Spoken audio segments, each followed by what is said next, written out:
Hi, welcome to Midwest Magic Cleaning. My name is Cumberbatch Humperdinck, and 2 days from the publication of this video, we're going to be doing our first hoarder house of 2025. It's going to be a really good one. The guy is in desperate need of some help, and we're going to start that on Monday. That means that this is the last day in my house for quite a while, so we're doing some kind of wrap-up things with this. But this video isn't really about the things that we're doing. I wanted to talk about a subject that I've never heard anyone else talk about on any other cleaning channel, and I think it's really, really important. And I think that many of you who struggle with motivation will get a lot out of this video. In order to understand what I'm about to say, the epiphany that I had over the last, say, year and a half, you have to understand some basic knowledge about how motivation works. Motivation on the whole is a sliding scale, and what I mean by that is that for most people, I think motivation takes up about 60%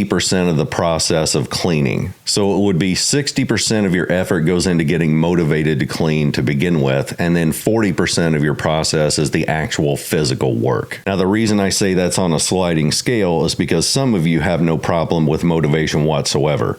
So it's just 100% work. You just get up and do the thing and then it's done. For some of you, motivation is almost everything. So 90% of the problem would be getting up and starting the work, and 10% of that effort is the actual physical labor. Now, because of that, there are so many cleaning channels. It's like, try this method, and then today we're going to set a timer, and today we're going to pick out 15 objects to get rid of, or today we're going to work in 3-foot sections. There are hundreds of different methods out there that teach you how to clean, but they're not really teaching you how to clean. The point of those videos is trying to overcome your motivation issues, because the actual cleaning method itself is the same no matter how you look at it. It's get rid of the trash, put away the clutter, clean the surfaces. That's all cleaning is. It's just those basic 3 steps. But how you accomplish that without going insane, that's a motivational issue.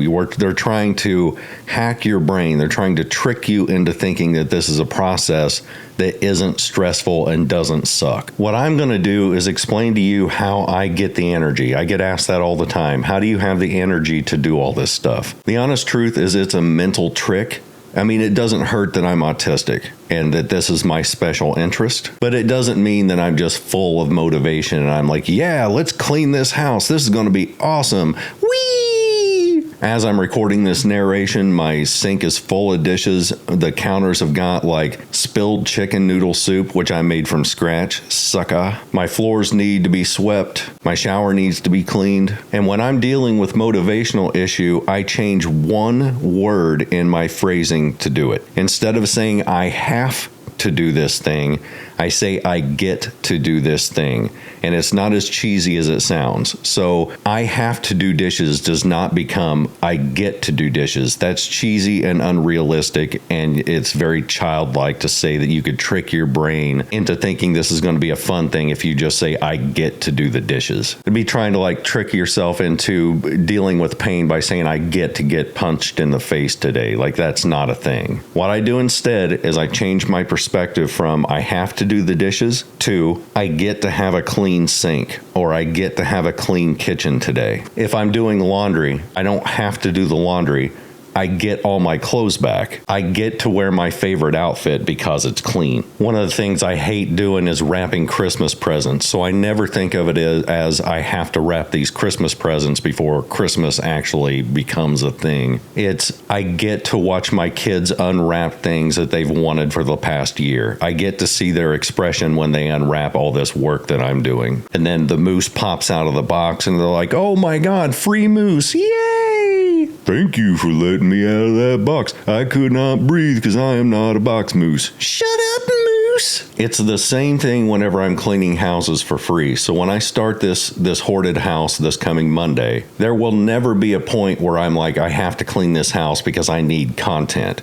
If that was ever the case, or that ever becomes the case, I will stop the channel. It's I get to help this person out who has been trapped in this situation. I get to save somebody's sanity by cleaning this stuff up. Now, it's really, really important that you keep this in mind. Patience is key whenever doing this method. In order for the human brain to form a habit or a routine, physical neural pathways have to be grown inside the brain, and that only happens through repetition. So whenever we talk about hacking the brain, you're literally physically hacking the brain through doing things in repetition, and that takes time to pull off. The average person, in order to develop a routine or a habit, wildly varies in time.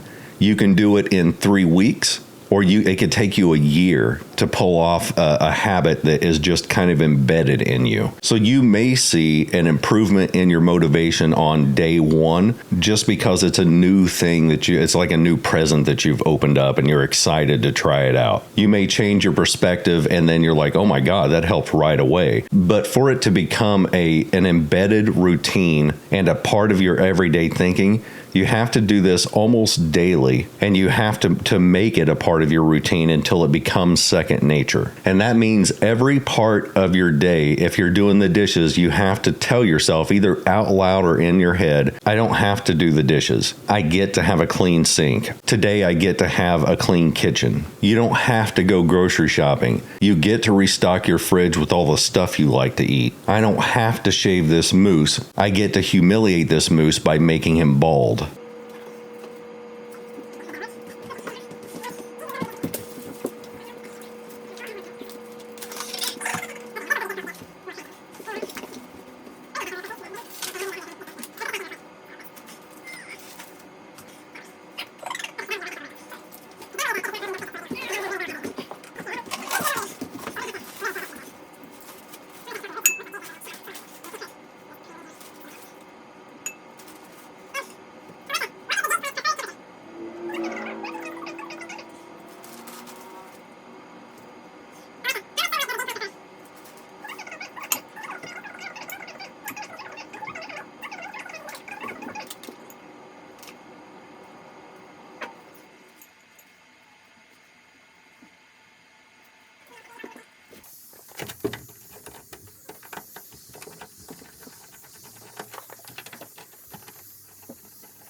I wasn't always clean, and I wasn't always good at cleaning. When I was a teenager, I fully embraced the grunge part of the grunge era. If you know who Asmongold is, that was basically me as a teenager. Probably even worse because I'd leave clothes all over the floor. I did the same thing as he does with his cups laying everywhere. They never make it to the sink. There were dishes scattered all over my bedroom. I would go a full week without taking a shower because I just couldn't even get motivated to get in there. And my thought process at the time was, it's my room, I don't care. I'm not interested in a perfectly clean, organized room. All I do is come in here and sleep and maybe play my guitar. Not at the same time. I'd be a prodigy if I could do that, but you get the point. My mom's rule was, I don't care how it looks, but the second that mess trickles out into the hallway, you have to clean the whole thing. So one day I'd shut my bedroom door and a little leg of the pants would be sticking out from underneath the door. And at that point, Mom would walk by, see it, and say, nope, it trickled out into the hallway, clean it all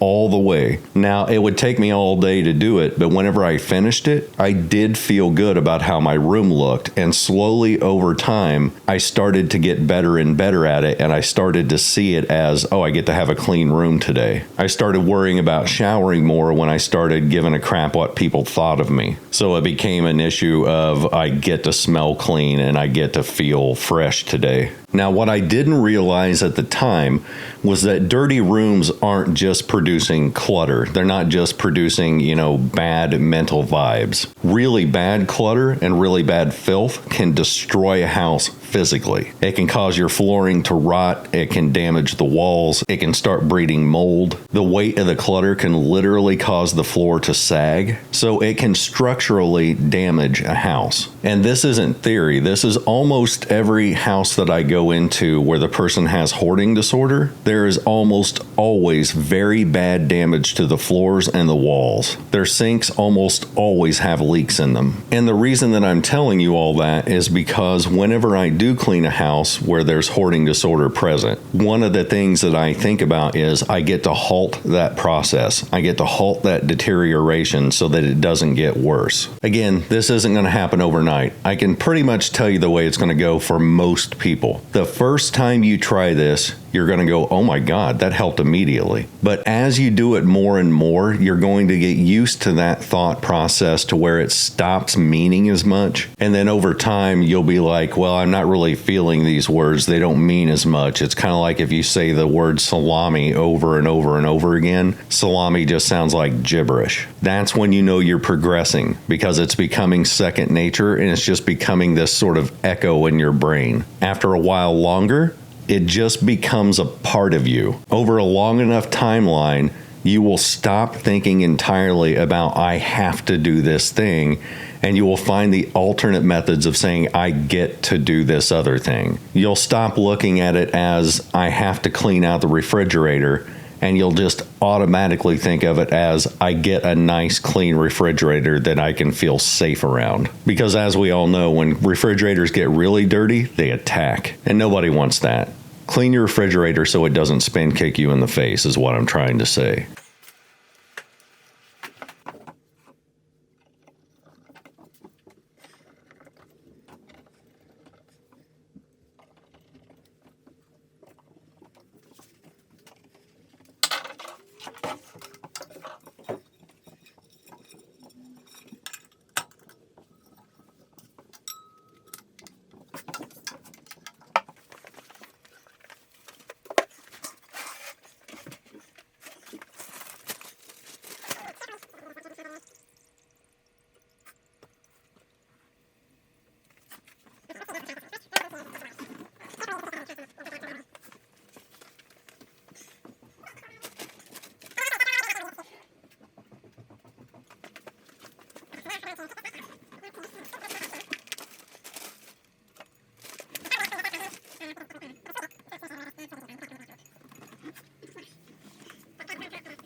Anyway, if you haven't subscribed yet, now's the time because next weekend is going to be our first really crazy cleaning that we've done in months. I had to take off a few months in order to get my house repaired and painted and decorated and livable again. But now that's pretty much all done. I only have 2 rooms and a half bath to go, but those are going to wait till further down the line. But it's been a while since people have seen us do a really crazy cleaning on the channel, and that's going to happen this week. The new video should be out either on Friday or Saturday. We're also rapidly approaching our 1 million subscriber mark. We're really close to 700,000, which is nuts. And the more subscribers you have, it kind of exponentially goes up in the number of people who subscribe per day or per week. I won't get into all that because it's boring, but just know that you guys are making me so happy because I've always wanted that gold plaque and we're so close to getting it. I think we'll get it this year, possibly by this summer. And also, if you've ever wanted to chat with me in more than just a comment way, I do have a membership. There are 3 tiers to that. The bottom tier gets you access to Discord. The middle tier gets you an extra video every week, or usually it's in the form of a live, but sometimes I'll do like full videos for those guys. And then the top tier is just an extra tier for people who want to monetarily support the channel in a heavier way. If you're already a member and you don't know how to access Discord, it's fairly easy. You just download the Discord app, or either on your PC or on your phone, and then you sign up your account with the same email that you used to get your YouTube membership. Then you just connect your Discord account to your YouTube account and my server will show up. It sounds complex. It's fairly easy. And if you feel dumb trying to figure it out, don't worry. I had to watch YouTube videos on it whenever I first got it too. But that's where a ton of us hang out. We talk off and on all day. Sometimes we'll get on voice calls with a bunch of us and just BS. I mean, we don't even actually talk. We just say the letters BS over and over and over again because that's how we roll, son. We post pictures and videos and questions, and we just, I don't know, it's a really fun place to hang out. That is the easiest way to get a hold of me is through Discord. If you cannot afford a membership, do not do it. I don't want you spending money that you can't afford on something that you don't need. Anyway, brand new video coming out this next weekend. It'll be, again, a really cool, major cleanup. So members, I'll see you this Wednesday. Everybody else, I'll see you next weekend. Later.